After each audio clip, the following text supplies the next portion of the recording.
গরিব মানুষের শ্রম, ঘাম, বিশ্বাস এবং ভালোবাসাকে পুঁজি করে এই পৃথিবীতে যদি কেউ সবচেয়ে বড় সফল মানুষ হয়ে থাকেন তিনি হলেন ডক্টর মোহাম্মদ ইউনূস। এত ঝামেলা বুঝে না?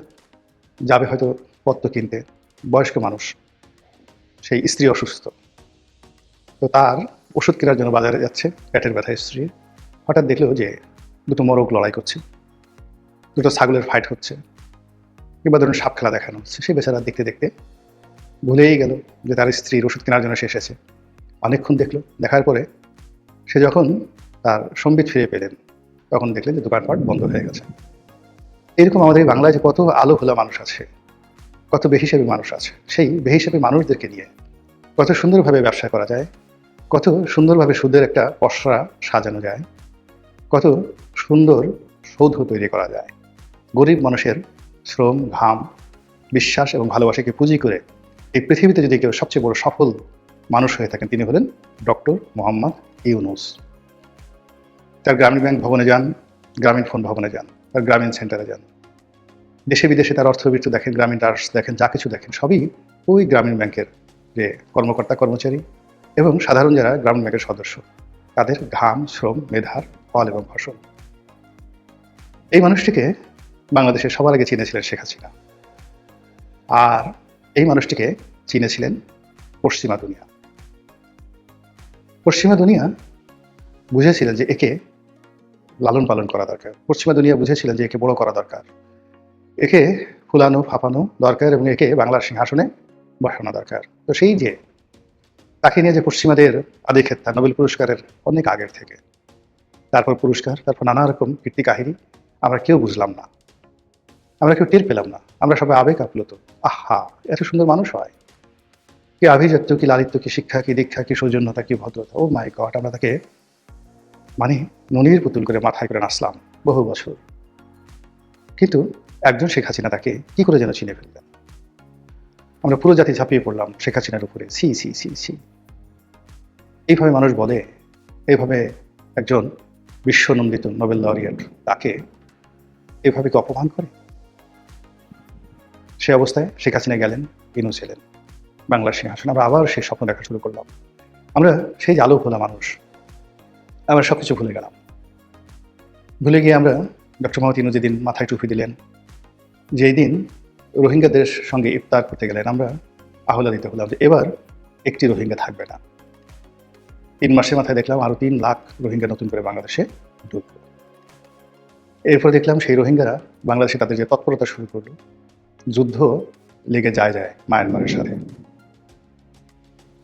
আমরা দেখতে পেলাম সেই যুদ্ধময় পরিস্থিতিতে দাঁত বের করে বিদেশি শক্তিরা আমাদের কক্সবাজার, উখিয়া, টেকনাফ, সেন্ট মার্টিন, ওখান থেকে শুরু করে একেবারে চট্টগ্রাম, পার্বত্য চট্টগ্রাম, খাগড়াছড়ি, বান্দরবন, যে সকল এলাকা পার্বত্য চট্টগ্রামের অধীনে, সেগুলো পেরিয়ে একেবারে ফেনী নদীর তীর পর্যন্ত হায়নাদের নখ কিরবির করে আক্রমণ করার চেষ্টা করল। আমরা শুনতে পেলাম চট্টগ্রাম বন্দর নিয়ে নানা রকম কথা।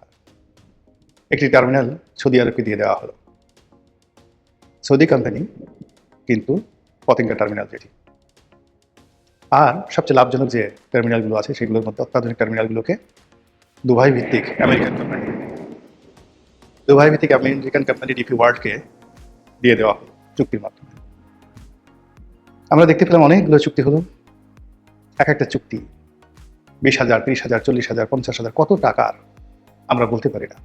আমেরিকার সাথে গোপন চুক্তি, নন ডিসক্লোজার ক্লোজ, আমাদের শান্তির দূত করে ফেলতেন। তিনি যাবেন তার ঠিক 3 দিন আগে, মানে নির্বাচনের 3 দিন আগে, 12ই ফেব্রুয়ারি তিনি ফেব্রুয়ারি মাসের 9 তারিখে এটি করলেন। মানে যেদিন নির্বাচন হবে সেদিন তো তার যাওয়াটা নির্ধারিত ছিল। তিনি জাতির উপর একটা নন ডিসক্লোজার একটা চুক্তি চাপিয়ে দিলেন। সেই চুক্তিকে তেল গ্যাস, সেই চুক্তির মধ্যে সামরিক সরঞ্জাম আমদানি, বাংলাদেশে মার্কিন মিলিটারি বেস কি এখানে স্থাপন করা হবে ইত্যাদি শর্তগুলো কি আছে। তিনি জাতিকে কী ধরনের শৃঙ্খলায় আবদ্ধ করলেন, শিকলে বন্দী করলেন, কীভাবে এই জাতির হাত পা বেঁধে দিলেন, আমরা এখন পর্যন্ত জানি না। শুধু যতটুকু শুনি আর শুনেছি, আমেরিকা থেকে বিমান কেনা হবে 36,000 কোটি। আবার বলছি, তারেক রহমান সাহেব 20,000 মাইল কিলোমিটার খাল খনন করবেন। এই খালে খরচ যাবে 4,000 কোটি টাকা। এরকম 9 গুণ টাকা, 36,000 কোটি টাকা, সেই টাকা দিয়ে বিমান কেনা হবে। আমাদের অনেকগুলো বিমান ব্যবহার করা যাচ্ছে না, বসায় বসায় আমরা রাখছি, রুট নেই। সাবেক সরকার প্রধান কিংবা রাষ্ট্রপ্রধান তারা মাঝে মধ্যে এই ধরনের বসিয়ে থাকা বিমানগুলোকে নিয়ে যেতেন ফুটানি দেখানোর জন্য। তারপর সেই বিমান 3 দিন, 4 দিন, 7 দিন, 10 দিন বিদেশের এয়ারপোর্টে বসে থাকতো। আর তারা এসে বললেন যে অসুবিধা কি, এগুলো তো বাংলাদেশে বসে থাকতো, এগুলো বাংলাদেশে বসে থাকতো, আমরা বরং এদেরকে ভাড়া করে নিয়ে, চার্টার করে নিয়ে বিদেশে যে উড়িয়ে নিয়ে আনলাম, এতে করে বাংলাদেশের পতাকা বিমানটা অনেকদিন যাবৎ নিঃসঙ্গতায় ভুগছিল। হ্যাঙ্গারের মধ্যে বিমানের যে জায়গা যেখানে বিমান রাখা হয় সেটাকে বলা হয় হ্যাঙ্গার। তো ঢাকা এয়ারপোর্টে বিমানের হ্যাঙ্গারের মধ্যে এগুলো থাকতো। আমরা এদেরকে নিয়ে নিউজিল্যান্ড গিয়েছি, এদেরকে নিয়ে ইংল্যান্ড গিয়েছি, এদেরকে নিয়ে আমেরিকা গিয়েছি, দুবাই গিয়েছি। এটা তো বিমানের 14 জন্মের ভাগ্য। তো এক্সিস্টিং যে ড্রিম লাইনারগুলো রয়েছে, সেই ড্রিম লাইনারগুলো আগে যে 11 হয়েছিল মঈনুদ্দিন ফখরুদ্দিন, ওই সময়টাতে আমেরিকা এগুলোকে গিলিয়ে দিয়েছিল। আমার স্পষ্ট মনে আছে যে তখন মাত্র $5 বিলিয়ন মতো আমাদের ফরেন রিজার্ভ ছিল। তখন এই আমেরিকার দোসররা সরকারের মধ্যে থেকে $4.5 বিলিয়ন এই চুক্তি করেছিল। 16টা না 14টা বিমান বাংলাদেশে, বা 8টা না কয়টা যেন বিমান বাংলাদেশে গছিয়ে দিয়েছিল ওই সময়টাতে। তো এই হলো চক্রান্তের ইতিহাস, এই হলো দেশ বিক্রির ইতিহাস, দেশের মানুষের বিক্রির ইতিহাস। এবং সেই ইতিহাসের অন্যতম কুশপুত্তলিকা হয়ে থাকবেন আমাদের মহামান্য Nobel laureate doctor Mohammad Yunus. Yunus কি একা? না, তার সঙ্গে 71-এ পরাজিত শক্তিরা যোগ দিয়েছিল। তাদের বৃদ্ধাঙ্গুল তারা উঁচু করেছিল, তাদের বৃদ্ধাঙ্গুল তারা নিচু করেছিল, উঁচু করে তারা পৃথিবীকে দেখিয়েছিল, দেখো আমরা কে।